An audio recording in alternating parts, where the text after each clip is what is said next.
Mexico, Mexico, eh, Santiano. Mexico is a place I know along the plains of Mexico. Nassau girls ain't got no call. Away, Santiano.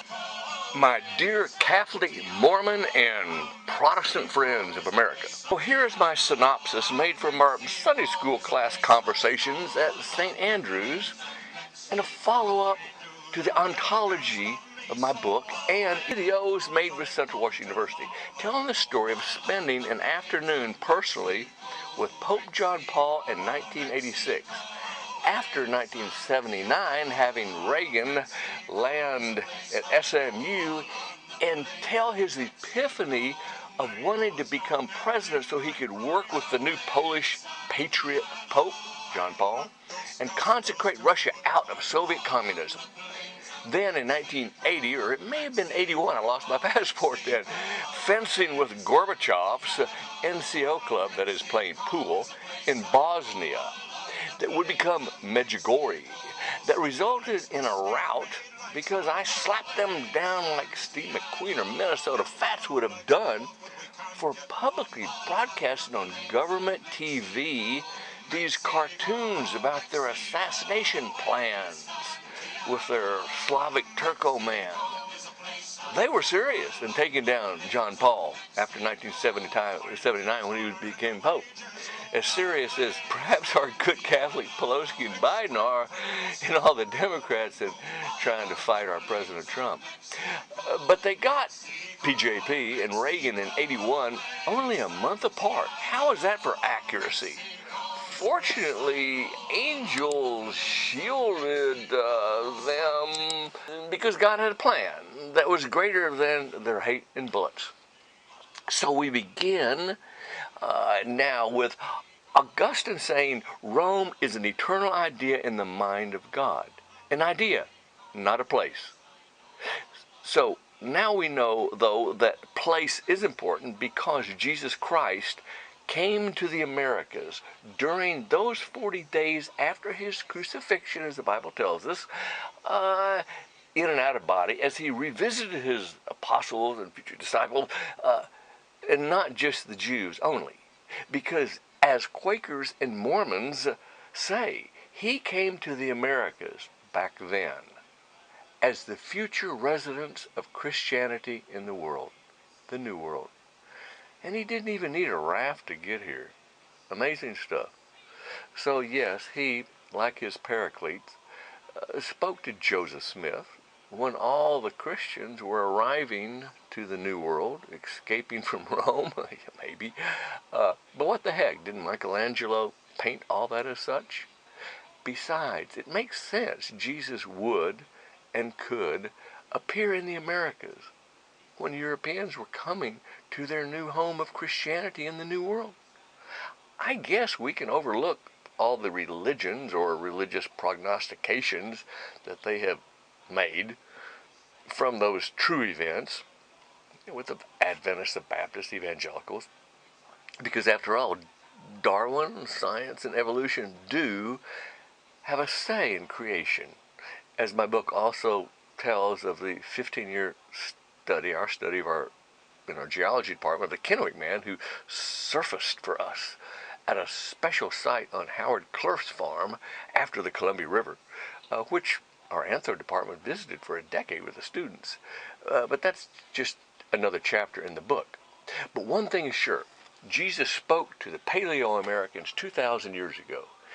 So here we have the image and likeness that took a number of years to compose from my friend associate Pope John Paul and Cardinal Ratzinger, the scholar, with conversational insights from my friend Archbishop Cisneros, who also met the Pope only months after I did when he came to Ecuador, Quito.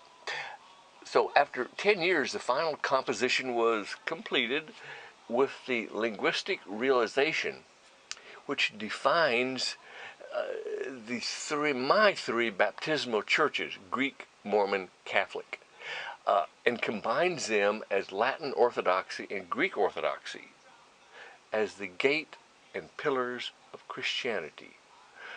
Not Rome and Istanbul, but why? Because the Homeric Greeks from the lands of the Hesperides 1,000 years ago, before Jesus' appearance, shared Italy and Greece like Athens and Sparta. For in the beginning was the Word, and the Word was spoken in the amphitheaters, and then translated to Italy at the Colosseum from Greek to Latin.